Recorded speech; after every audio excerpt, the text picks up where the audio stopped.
Assalamualaikum warahmatullahi wabarakatuh. Alhamdulillah wassalatu wassalamu ala sayyidina Rasulillah sayyidina wa maulana Muhammad ibn Abdullah wa ala alihi wa sahbihi wa mawalah wa la hawla wa la quwata illa billah ma ba'd.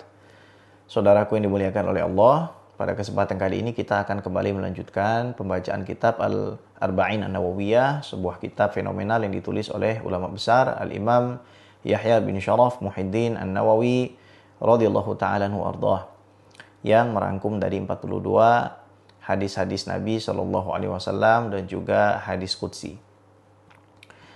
Pada pembahasan sebelumnya kita sudah membicarakan motif Imam Nawawi menulis Al-Arba'in An-Nawawiyah mengikuti ulama-ulama sebelumnya, dan ada juga hadis-hadis dhaif yang disampaikan beliau di dalam kitab Al-Arba'in An-Nawawiyah, tepatnya di bagian muqaddimah.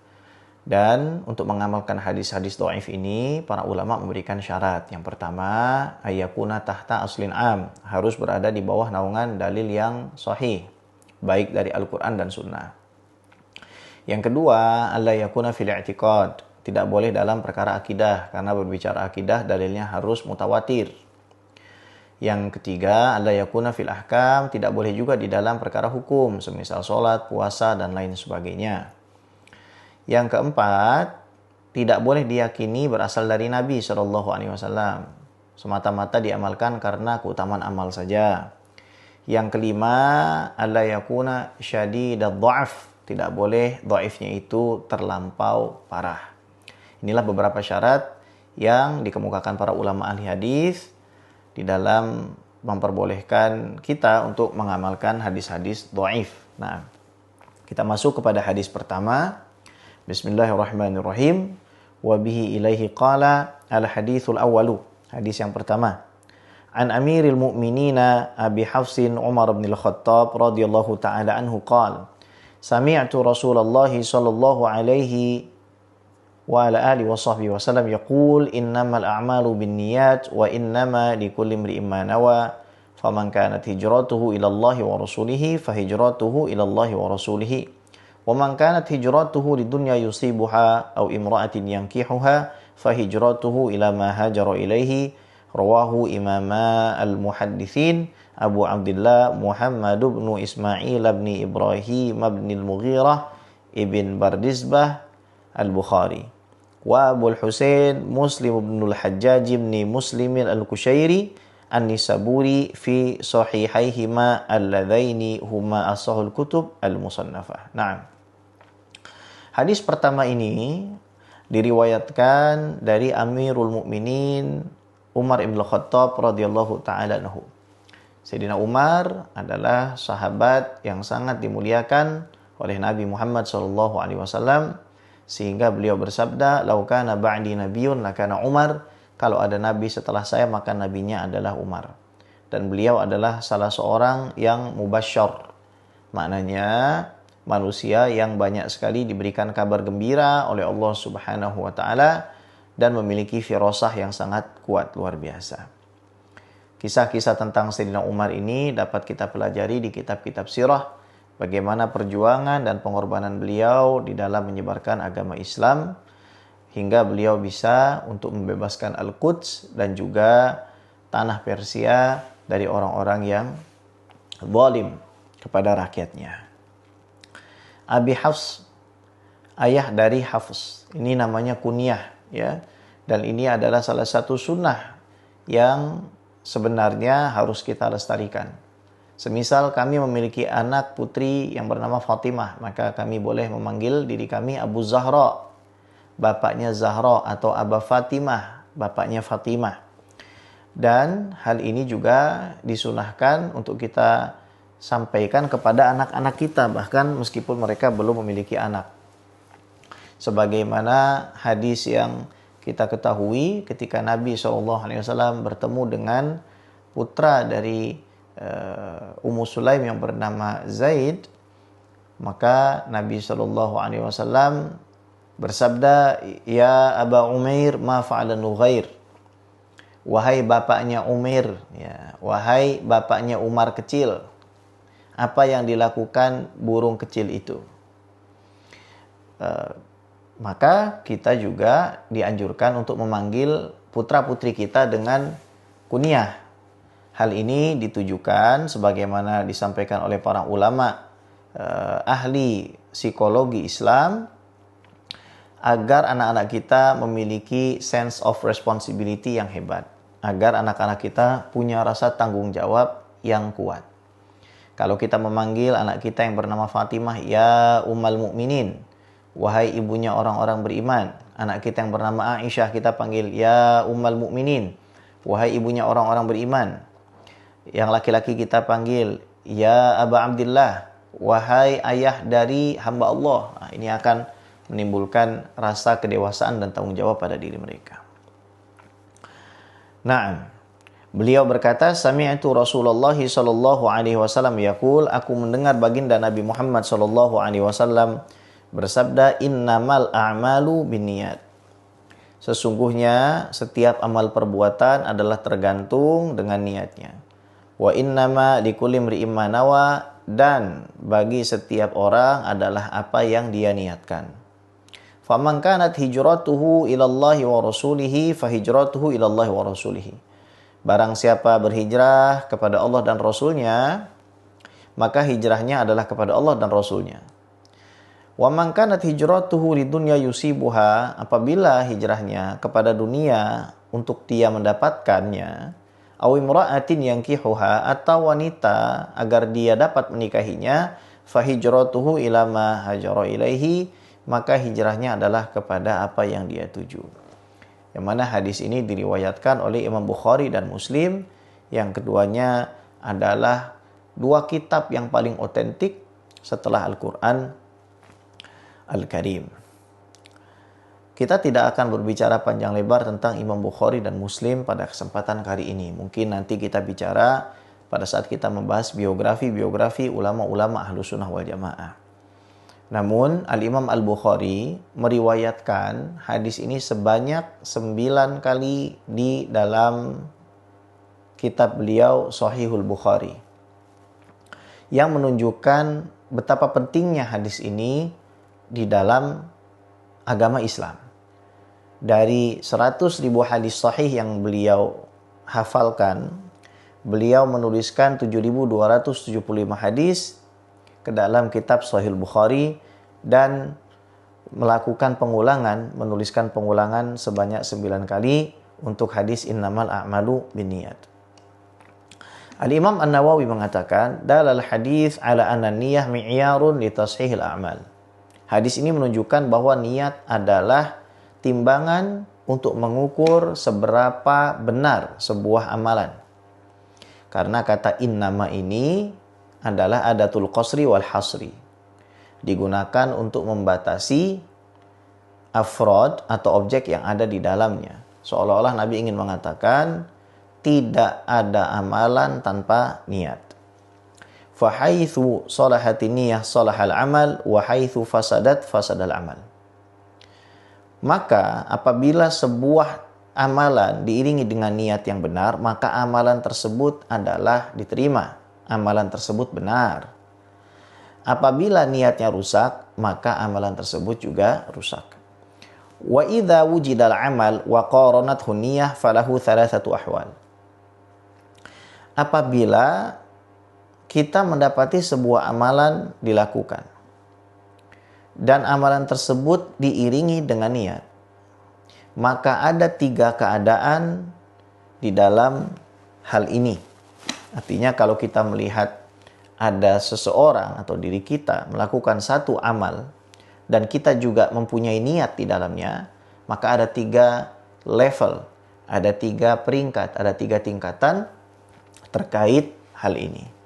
Al-awwal ayyaf'ala dzalika khaufan minallahi ta'ala wa hadhi ibadatul abid. Seseorang melakukan satu amalan karena takut kepada Allah Subhanahu wa taala, dan ini adalah ibadahnya budak dan bukan hal yang tercela. Karena kita memang statusnya sebagai hamba Allah Subhanahu wa taala. Dan sebuah kemuliaan kalau kita menghamba kepada Allah, menjadi budaknya Allah. Karena Imam Al-Haddad juga mengatakan, fadu'ai wabtihali syahidun li biftiqari. Doaku dan munajatku, permohonan-permohonanku adalah kesaksian bahwa aku adalah hamba yang fakir kepadamu. Ana abdun sara fakhri dimnal faqri wa tirari. Aku adalah hamba yang memiliki kebanggaan di dalam penghambaanku kepadamu, ya Allah. Dimna faqri, dalam kefakiran ada kebanggaan. Karena kita fakir bukan kepada yang miskin, kita fakir kepada zat yang memiliki alam semesta. Maka ini adalah sebuah kemuliaan. Jadi selama kita itu menghamba kepada Allah, maka ini adalah sebuah kemuliaan. Ini hal yang pertama. Jadi bukan salah kalau ada orang, semisal saya sholat karena saya takut diazab oleh Allah Subhanahu wa taala, ini bukan sesuatu yang salah, bukan sesuatu yang hina, ini sesuatu yang mulia. Baik. Atsani, yang kedua, ayaf'ala dzalika li talabil jannah wa thawab wa hadhi ibadatu tujjar. Keadaan kedua sedikit berbeda. Ada seseorang menyembah Allah Subhanahu wa taala, melakukan amal-amal soleh. Motifnya adalah supaya mendapatkan surga dan juga pahala balasan dari Allah Subhanahu wa taala. Dia tetap mengharap kepada Allah, namun demikian dia mencari surga dan juga pahala dari Allah. Dan ini adalah ibadahnya para pedagang. Hal ini bukan tercela, karena Nabi SAW mengajarkan kita berdoa untuk mendapatkan surga Firdaus. Mengajarkan kita meminta kepada Allah. Salah satunya kecukupan di dalam harta. Allahumma inni as'alukal huda wat-tuqa wal afafa wal ghina. Dan para ulama mensyarah doa tersebut dengan syarah yang sangat luar biasa. Bagaimana 4 kualitas tadi, petunjuk, huda, ketakwaan, tuqa, kemudian keselamatan diri dari yang haram, afaf, wal ghina, dan juga kekayaan lahir dan batin. Maknanya bukan sesuatu yang salah kalau kita meminta kepada Allah Subhanahu wa taala dengan wasilah amal-amal kita. Dan ini hadis yang sangat banyak sekali menjadi syawahid, menjadi saksi, menjadi penguat dari perkataan Al-Imam An-Nawawi ini, ya. Salah satu contohnya adalah bagaimana 3 manusia yang terkurung di dalam gua bertawassul dengan amal-amal soleh mereka. Karena mau keluar nggak bisa, akhirnya yang pertama bertawasul dengan birrul walidain. Oh, saya pernah berbakti dengan kedua orang tua saya. Kalau saya ikhlas karenamu ya Allah, fafarrij ma nahnu fih, maka lapangkanlah keadaan yang menghimpit kami. Yang kedua bertawasul dengan keikhlasannya meninggalkan kesempatan untuk berbuat zina dengan wanita yang sangat dia cintai. Yang ketiga bertawasul dengan amal solehnya memutarkan uang yang merupakan gaji pegawai yang belum dia bayarkan karena pegawainya pergi.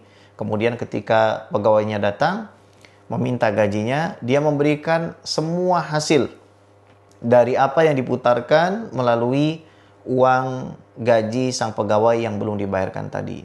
Ada peternakan, ada perkebunan, semuanya diberikan. Artinya bukan sesuatu yang hina, saudaraku. Bukan sesuatu yang hina. Karena pada hakikatnya tetap berharap kepada Allah Subhanahu wa taala. Dan ini diajarkan oleh Nabi rahmatan lakum. Sebagai rahmat kepada kita umat Islam. Karena itulah Nabi Muhammad SAW rahmatan lil alamin. Rahmat bagi seluruh alam. Wasadis, keadaan yang ketiga, ayaf'ala dzalika haya'an minallahi ta'ala wa ta'diyatan li haqqil 'ubudiyati wa ta'diyatan li syukri wa yara nafsahu ma'a dzalika muqassiran wa yakunu ma'hu dzalika qalbuhu khaifan li'annahu la yadri hal qubila 'amaluhu ma'a dzalika am la wa hadhi ibadatul ahrar. Yang ketiga adalah tingkatan yang paling istimewa. Kalau yang 2 tadi sudah istimewa, ini lebih istimewa lagi. Ada seseorang menyembah Allah Subhanahu wa taala, melakukan satu amalan ya, dengan niat karena dia malu kepada Allah Subhanahu wa taala yang sudah memberikannya begitu banyak kenikmatan yang tidak pernah dia bayar sebelumnya. Karena kenikmatan ini ada dua macam. Ada kenikmatan yang kamu bayar di belakang, ada kenikmatan yang kamu bayar di depan. Yang bayarnya di belakang ya seperti kenikmatan yang kita rasakan semenjak kita lahir. Kita lahir belum mendapatkan ahliyatul ada, baru mendapatkan ahliyatul wujub dalam usul fikih. Artinya kita belum diwajibkan untuk menunaikan sholat, puasa, meskipun kita tetap diwajibkan sebagai seorang muslim. Tamam ya. Tapi kita mendapatkan semua kenikmatan itu, udara, kemudian orang tua bagi sebagian besar orang, banyak sekali kenikmatan hidung, mulut, tangan, kaki, dan lain sebagainya. Yang kedua ada kenikmatan yang kita harus bayar di depan. Kemudian kita dapatkan hasilnya di belakang atas izin Allah. Seperti kalau kita menginginkan sesuatu, kemudian dengan wasilah sedekah, sholat duha, dan lain sebagainya. Nah ada manusia yang beribadah itu karena malu. Dia merasa bahwa Allah Subhanahu wa taala sudah memberikan begitu banyak kenikmatan pada dirinya. Sehingga akhirnya dia merasa malu pada Allah. Maka dia beribadah. Wa ta'diyatan li haqqil ubudiyah, dan juga untuk memenuhi hak penghambaan yang harus dia tunaikan kepada Allah. Saya ini hamba, maka saya harus bersikap seperti hamba. Sam'an wa ta'ah, saya dengar dan saya taat. Wa ta'diyatan li syukri, dan saya juga harus bersyukur. Maka saya beribadah. Jadi bukan karena takut, bukan karena ingin surga dan lain sebagainya, tapi karena malu kepada Allah Subhanahu wa taala. Karena tahu dia punya kewajiban untuk ditunaikan, dan karena dia mau bersyukur kepada Allah Subhanahu wa taala. Wa yara nafsahu ma'a dzalika muqassiran. Meskipun sudah seistimewa itu keadaan ibadah lahir batinnya, ya pastinya juga memenuhi syarat-syarat di dalam ilmu fikih ya, karena tidak cukup hanya kita memenuhi syarat batin, tapi zahir juga harus dipenuhi. Inilah yang diistilahkan oleh para ulama tasawuf sebagai syariat dan hakikat. Syariat itu adalah wadahnya, dan hakikat itu adalah airnya. Tanpa wadah, kita tidak bisa menyimpan air. Kita tidak bisa membawanya untuk kita persembahkan kepada yang kita cintai, yaitu Allah Subhanahu wa taala. Namun gelas yang kosong juga tidak ada artinya. Maka kedua prinsip ini harus dipegang, lahir dan batin harus sejalan. Nah, maka laki-laki tersebut atau wanita tersebut yang melakukan peribadatan karena Allah Subhanahu wa taala, karena malu, karena ingin menunaikan ibadah, penghambaan pada Allah, dan juga rasa syukur, dia melihat kalau dia itu masih kurang. Saya masih memiliki banyak sekali kekurangan. Malu dia kepada Allah. Kenapa sholat saya nggak khusyuk? Padahal sudah nangis-nangis mungkin sholatnya. Kenapa bacaan Quran saya kurang? Padahal sudah baca setiap hari khatam misalkan. Masih merasa kurang. Sedekahnya sudah banyak. Ya Allah, begitu sedikit sedekah saya. Wa yakunu ma'a dzalika qalbu khaifan. Hatinya merasa takut. Takut apa? Takut kepada Allah. Takut nggak diterima.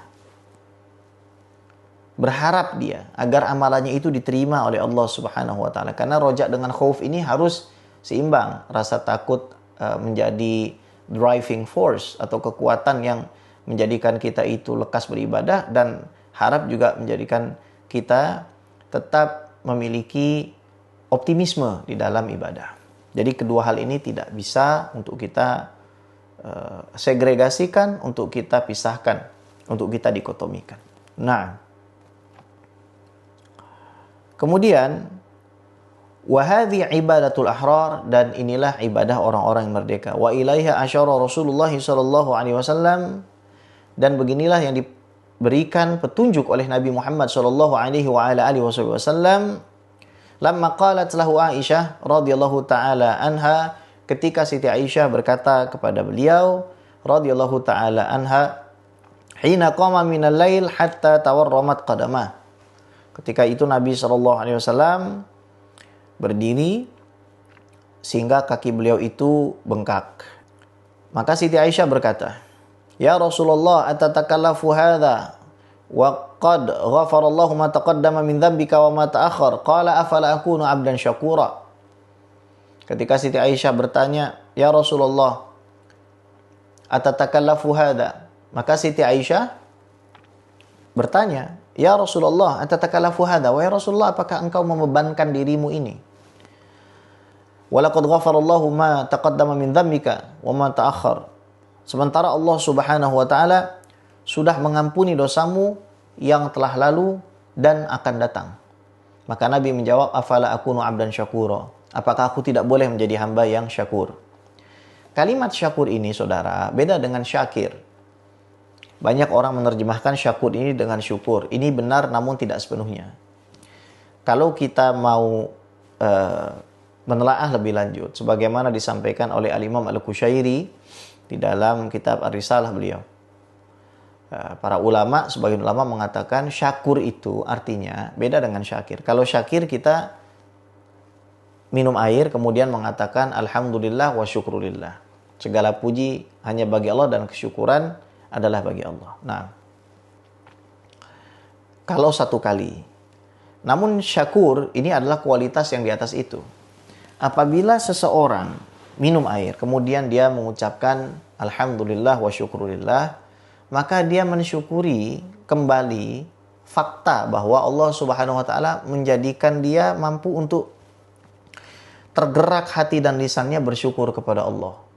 Kalau syakir tadi bersyukur karena nikmat minum, kalau syakur bersyukur atas nikmat syukur. Kemudian dia bersyukur atas nikmat bahwa dia bisa bersyukur atas nikmat air. Kemudian dia bersyukur kembali atas nikmat dia bersyukur, atas syukurnya dia atas air, dan terus begitu ila ma la nihayata lahu. Sampai tidak ada batasannya. Ini yang dinamakan syakur. Nah, insya Allah kita akan lanjutkan pembahasan innamal a'malu binniyat ini di kesempatan selanjutnya. Mudah-mudahan menjadi ilmu yang bermanfaat. Mari kita berdoa agar Allah Subhanahu wa taala mengampuni dosa kita, dosa kedua orang tua kita, guru-guru kita, sahabat-sahabat kita, anak, istri, suami kita, keturunan kita, keluarga besar kita, dan orang-orang yang mencintai kita. Kita doakan pula orang-orang yang salah faham dengan kita, yang membenci kita, kita doakan agar mereka semua diampuni dan kita semua bisa masuk ke dalam surga bersama baginda Nabi Muhammad SAW. Ala hadhihi niyah wa ala kulli salihah wa ila hadratin Nabi Sayyidina Muhammadin sallallahu alaihi wa ala alihi wa sahbihi wasallam. Sya'unillahi lana wa lahumul Fatihah. A'udzu billahi minasyaitonir rajim. Bismillahirrahmanirrahim. Alhamdulillahi rabbil alamin arrahmanir rahim maliki yaumiddin. Iyyaka na'budu wa iyyaka nasta'in ihdinas siratal mustaqim siratal ladzina an'amta 'alaihim ghairil maghdubi 'alaihim waladdallin. Amin amin ya mujibas sa'ilin bi rahmatika ya arhamar rahimin. Kita tutup dengan membaca hamdalah alhamdulillahirabbil alamin dan salawat kepada Nabi Allahumma shalli ala sayyidina Muhammad wa ala ali sayyidina Muhammad serta doa kafaratul majlis. Subhanakallahumma wa bihamdika asyhadu an la ilaha illa anta astaghfirukallahumma wa atubu ilaik. Assalamualaikum warahmatullahi taala wabarakatuh.